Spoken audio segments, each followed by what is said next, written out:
Larry Fink, the CEO of BlackRock, spoke to the G7 and basically told them what to do.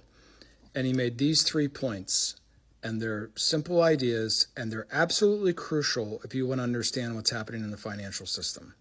First one, he pointed out that the G7 in total has an average government debt to GDP ratio of 127%.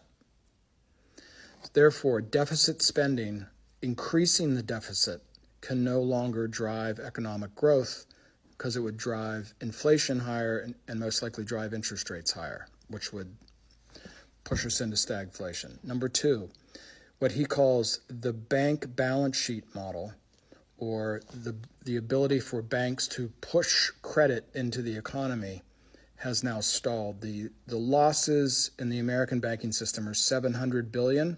At the height of 2008, great financial crisis, they were less than $70 billion. Hold on.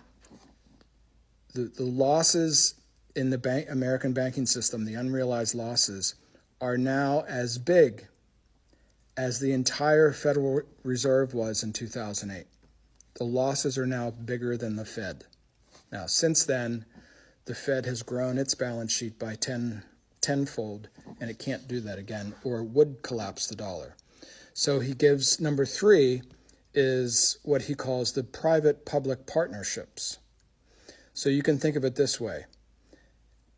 BlackRock is going to invest in everything that's nailed down. And remember when we had the thing in Baltimore and the big ship ran into the bridge and knocked it down, and that quickly Biden comes out and says we're going to pay for it and starts talking about private-public partnerships. Am I implying a conspiracy? You're goddamn right I am.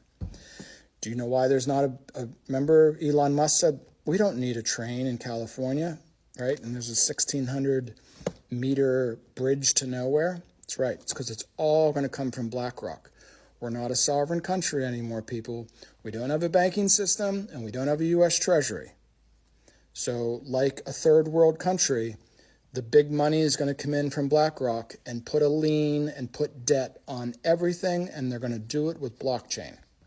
They're going to tokenize every bridge, every field, every apartment building, every cow, everything that's not tied down, as we say. Now, what's the alternative to this? The alternative is Bruno, because Bruno has been telling you, why don't you go do this yourself? What do you mean? Well, we don't know how to do that. I know, but I do. And we've been explaining how tokenization of real-world assets is something that we should do ourselves, because they're going to do it, right? They're going to get all the farmland. They're going to get all the water rights. They're going to get all the sewage systems are going to be privatized.